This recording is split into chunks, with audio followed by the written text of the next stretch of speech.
करने वाला तो कोई और है महाराज। तो कहे प्रभु आपकी कृपा से सब काम हो रहा, करते हो भोले बाबा मेरा नाम हो रहा, भोले आपकी कृपा से सब काम। ये हमारी सोच है कि हम सोच रहे हैं कि मैं हूं तो हो रहा। महाराज विचार छोड़ दीजिए कि मुख में हो राम नाम, राम सेवा हाथ में, तू अकेला नहीं प्यारे राम तेरे साथ में। शास्त्र कहता है हमारी जितनी श्वास निकल रही है, हर श्वास में शिव समाया है, और श्वास है तो शरीर है, और जिस दिन श्वास निकल गई, जिस दिन शिव इस शरीर से निकल गया, तो फिर वो शरीर नहीं रहेगा, वो शव बन जाएगा। क्या बन गया वो? फिर वो शरीर नहीं, शिव है तो शरीर है, शिव गया तो शव। और जितनी जितनी श्वास चल रही है सब में शिव समाया, अर्थात तुम्हारे भीतर जब तक शिव है तब तक तुम काम कर रहे हो, जब तक शिव है जब तक भोजन बना रहे हो। एक सहज सी बात है, घर में भोजन कौन बनाता है? बोलो जरा। रोटी आप लोग बनाते हो क्या? बनाते हो सब लोग? भोजन बनाते हो घर में? पक्का आप बनाते हो? ठीक है। और श्वास निकल गई फिर बनेगा क्या? अरे बोलो तो, श्वास निकलने के बाद शरीर से कहा जाए भोजन बना, तो बना सकता है क्या? नहीं। भोजन आप नहीं बनाते, भोजन बनाने वाला तो शिव है।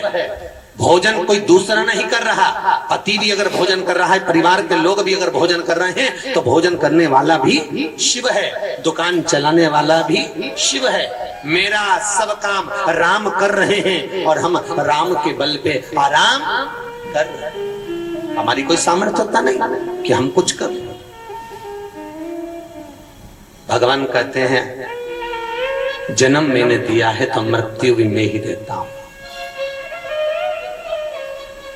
कितनी चिंता लगी रहती है लोगों को, बस थोड़ी सी अवस्था बढ़ी और चिंता में डूब जाता है। चिंता। और भगवान शिव की कथा कहती चिंता क्यों करो, चिंतन करो। किस बात की चिंता? किस बात?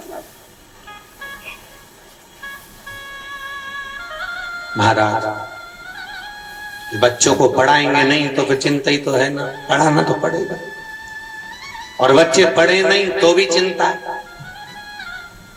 पति का व्यापार नहीं चले तो भी चिंता। भगवान शंकर कहते हैं ईमानदारी से बोलना, जब तेरा जन्म हुआ, माँ के गर्भ से जब तू बाहर निकला, तो कौन सी नौकरी करने जाता था? कौन सी तनख्वाह लाता था? तूने कहीं सर्विस, कहीं नौकरी, कहीं जॉब किया था? नहीं। भगवान शिव कहते हैं कि जन्म मैंने दिया है, इसलिए माँ के स्तनों में दूध मैंने दिया कि तेरा भरण पोषण हो जाए, तेरा पेट भरा जाए। और मरने पर भी चिंता मत करना, तेरे परिवार वाले, तेरे कुटुंब वाले, तेरे नातेदार, रिश्तेदार, तेरे सगे संबंधी भी अगर तुझे अग्नि नहीं देंगे, तुझे लकड़ी नहीं देंगे, तुझे कफन नहीं देंगे, तो भगवान शिव की कथा कहती है। और भगवान कृष्ण अर्जुन को गीता में उपदेश देकर कहते हैं कि जन्म मैंने दिया तो मृत्यु भी मैं ही दूंगा, अग्नि भी मैं देने आऊंगा। क्यों थी?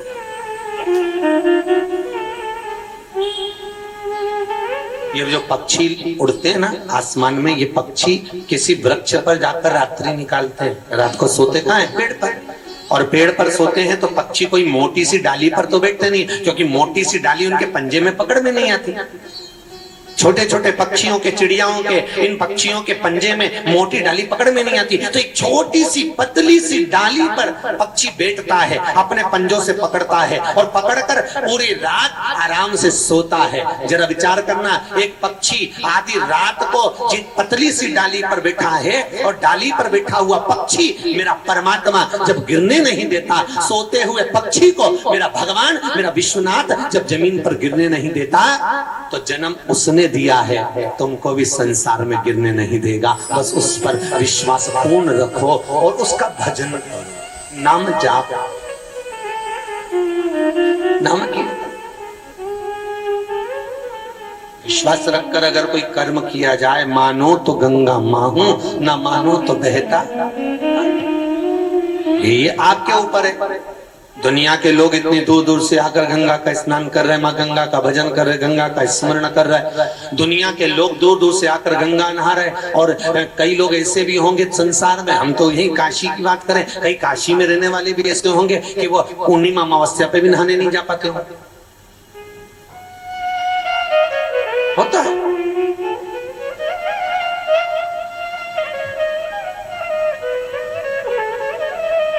कहीं प्रभु की कृपा, वो काशी में रहने के बाद भी गंगा नहीं नहा पा रहे। उसका कारण है कि भगवान नहीं चाहता कि ये मुझ में स्नान करने। और दुनिया के लोग दूर दूर से आकर गंगा का स्नान कर गंगा का जल शिव को समर्पित कर रहे हैं। ये उनके भाग्य में लिखा है, ये भाग्य में लिखा है, ये उनके भाग्य में प्राप्त है। तो महाराज, गीता मरे हुए को सुनाने का विषय नहीं। गीता विचलित मन को एकाग्रित करने का विषय है।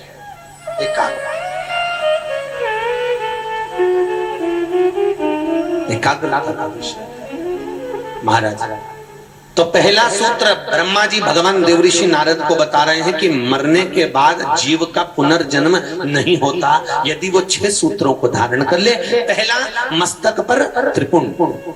मरने से पहले, अर्थात शास्त्र कहता है कि मरने से पहले तुम्हें कब मालूम कि तुम्हारे प्राण कब छूटेंगे, किसी को क्या मालूम कि उसके प्राण कब चले जाएंगे। इसलिए मरने से पहले, अर्थात शास्त्र कहता है कि हमारे जीवन में हम एक बात अपनी जिंदगी में उतार कर रखें कि प्रतिदिन हमारे मस्तक पर हम त्रिपुंड धारण करें। 2 चीजें कंपनी की होती हैं, एक मस्तक का त्रिपुंड, मस्तक का तिलक, और एक गले में रुद्राक्ष या तुलसी की माला। ये कंपनी का ट्रेडमार्क है कि तुम कौन सी ब्रांड के हो, इससे पता चल जाता है।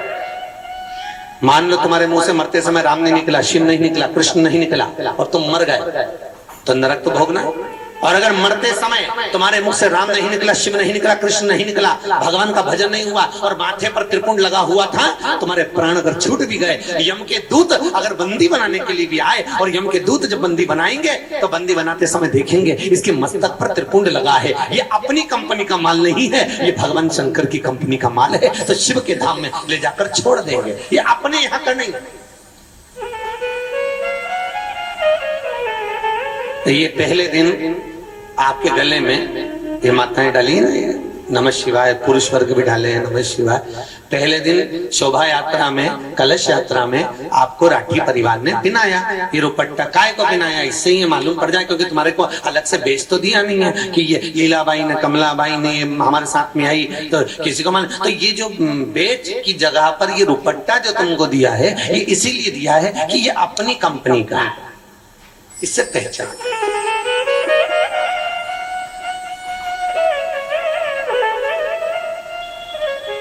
अब तुम किसी भी कलर की साड़ी पहने हो, चाहे कितनी भी अच्छी बनारसी पहन लो, चाहे कुछ भी पहन लो, भगवान के यहाँ पर ये नहीं देखी जाती कि कौन सी कलर की, यहाँ तो कंपनी देखी जाती है कि कौन सी कंपनी का।